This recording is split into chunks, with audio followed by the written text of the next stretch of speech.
Hello बच्चों, तो कैसे हो आप लोग। यहाँ पर फाइनली मैं कक्षा 10वीं वालों के लिए सामाजिक विज्ञान का अध्याय 5 यहाँ पर कंप्लीट करने वाला हूँ बच्चों।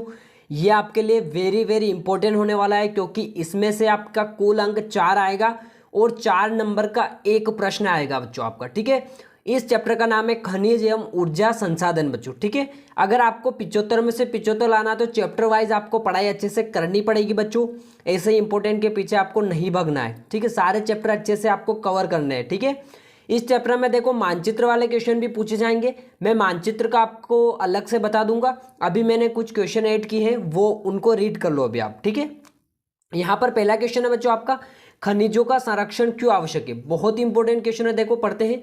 खनिज हमारे जीवन दैनिक जीवन से लेकर सभी छोटे छोटे कार्यों में उपयोग में लाया जाता है। छोटी सी सुई को लेकर उद्योग तक में खनिजों का उपयोग होता है बच्चों। ठीक है, आ गया समझ में। यानी कि छोटी सुई भी होती है, वो भी खनिज से बनाई जाती है। ठीक है, यहाँ पर खनिजों के निर्माण में कई वर्ष लगते हैं एवं खनिज अनवीनीकरण योग्य संसाधन है। ठीक है, ये तो मैंने पढ़ा रखा है, आपको समझ में आ गया होगा। यदि हम इसी तेज रफ्तार से इसका उपयोग कर रहे हैं तो वह दिन दूर नहीं जब ये खनिज समाप्त हो जाएंगे। अतः भविष्य के लिए खनिज संसाधन विद्यमान रहे, इसलिए इनका संरक्षण अति आवश्यक है। इतना सा आपको लिखना है। ठीक है, ये क्वेश्चन इतना बड़ा है। ठीक है, क्योंकि 4 नंबर में आएगा तो इतना बड़ा तो आपको लिखना ही पड़ेगा। ठीक है, नेक्स्ट क्वेश्चन देखते हैं। यहाँ पर नेक्स्ट क्वेश्चन आता है आपका, परंपरागत तथा गैर परंपरागत ऊर्जा साधन में अंतर।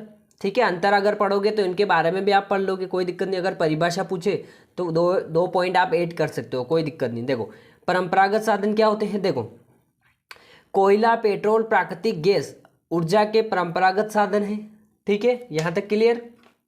ठीक है, दूसरा पॉइंट क्या बोलता है, देखो ये साधन प्रदूषण फैलाते हैं। परंपरागत साधन जो होते हैं ना, वो क्या है, प्रदूषण फैलाते हैं। ठीक है, जल विद्युत को छोड़कर सभी साधनों का दोबारा प्रयोग करना संभव नहीं है। ठीक है, एक बार प्रयोग हो जाते हैं तो दोबारा प्रयोग नहीं होता है। जैसे पेट्रोल डलवाते हैं तो पेट्रोल खत्म होने के बाद दोबारा उसको प्रयोग नहीं कर सकते। ठीक है, इनका प्रयोग गैर परंपरागत साधनों के बाद हुआ है। ठीक है, ये कब आए, जब गैर परंपरागत साधन आए उसके बाद इनका प्रयोग होने लगा बच्चों। ठीक है, अब पढ़ते हैं गैर परंपरागत साधन। ठीक है, ये वाला देखो, सौर ऊर्जा, भूतापीय ऊर्जा, पवन ऊर्जा के गैर परंपरागत साधन, ये सारे गैर परंपरागत साधन है बच्चों। ठीक है, ये साधन प्रदूषण मुक्त ऊर्जा देते हैं, यानी कि ये प्रदूषण नहीं फैलाते।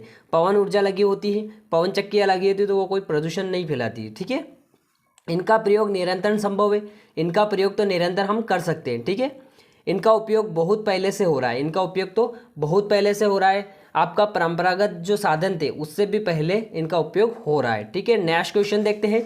क्वेश्चन नंबर आपका 3 रहेगा बच्चों, ऊर्जा का संरक्षण क्यों आवश्यक है। बहुत ही इंपॉर्टेंट क्वेश्चन है आपके लिए ये वाला। ठीक है, तो ऊर्जा हमारे जीवन में या जीवन की प्रथम आवश्यकता है।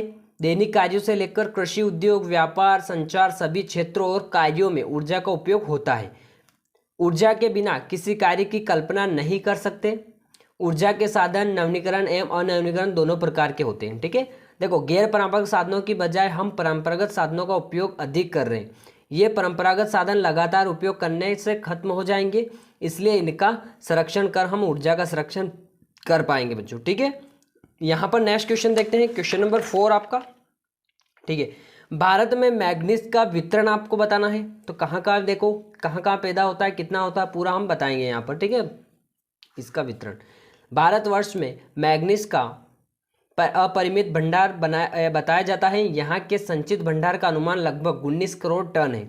इसमें उच्च कोटि के मैग्नीज का अनुमान 10 करोड़ मैट्रिक टन है। इस उच्च कोटि के अयस्क में धातु का अंश लगभग कितना 50% तक होता है। भंडार और उत्पादन की दृष्टि में विश्व में भारत का स्थान रूस एवं घाना के पश्चात तृतीय स्थान है। यानी कि प्रथम पे कौन है, रूस है, द्वितीय पे घाना है और तीसरे नंबर पे अपना भारत है।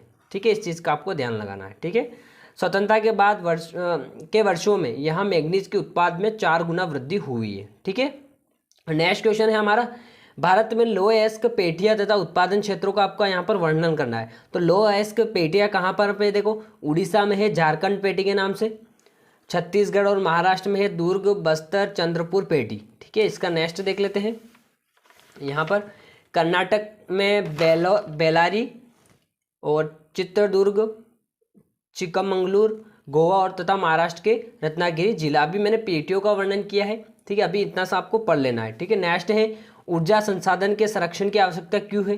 तो यहाँ पर मैंने कुछ पॉइंट ऐड किए हैं, वो पॉइंट आपको याद कर लेने। देखो, आर्थिक विकास के लिए एक आधारभूत आवश्यकता है। सभी कार्यों में जैसे कृषि, उद्योग, परिवहन में ऊर्जा का उपयोग होता है। आर्थिक विकास की योजनाओं को चालू करने के लिए ऊर्जा आवश्यक है। प्रत्येक कार्य के लिए ऊर्जा का उपयोग हो रहा है, इसलिए इसका संरक्षण करना बहुत ही आवश्यक है, ठीक है। नेक्स्ट क्वेश्चन है आपका, रेड होल खनन पर एक संक्षिप्त आपको टिप्पणी लिखनी है। तो इसका आंसर देख लेते हैं। यहाँ पर आएगा आपका रेड होल, ठीक है।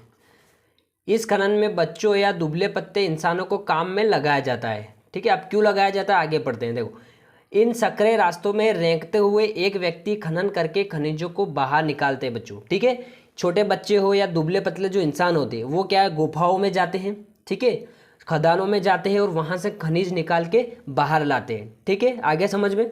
अब देखो, भारत में अधिकांश खनिज क्या है, राष्ट्रीयकृत है, यानी कि सरकार के अंडर में चलते हैं, अनुमति से कार्य होता है उनका, ठीक है। और इसका निष्कर्षण सरकार अनुमति के पश्चात ही संभव है। और उत्तर पूर्वी भारत के अधिकांश जनजातीय क्षेत्रों में खनिजों का स्वामित्व किसको दे रखा है, व्यक्तिगत व समुदाय को प्राप्त है, ठीक है। उत्तर पूर्वी जो इलाका है वहाँ पर जो खनिज की जो खदानें होती है वो व्यक्तिगत की भी होती है और समुदायों के अंडर में भी होती है, ठीक है। नेक्स्ट है मैग्नीज एवं तांबे के उपयोग आपको बताने हैं। तो मैग्नीज का उपयोग क्या है, यहाँ पर अधिकतर मैग्नीज का उपयोग मिश्र धातु बनाने में किया जाता है।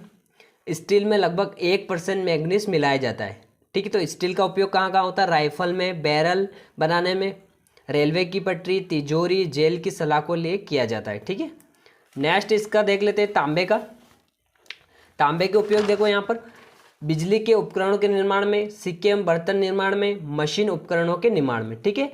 बच्चों ये क्वेश्चन मैंने ऐड किए, ये पढ़ लेना अभी तो, क्योंकि मैंने अभी मानचित्र वाले ऐड नहीं किए इनमें, वो भी मैं करके बता दूंगा। अभी आप इनकी तैयारी कर लो, ठीक है। तो मिलते हैं नेक्स्ट चैप्टर में, अभी के लिए इतना ही। थैंक यू बच्चों।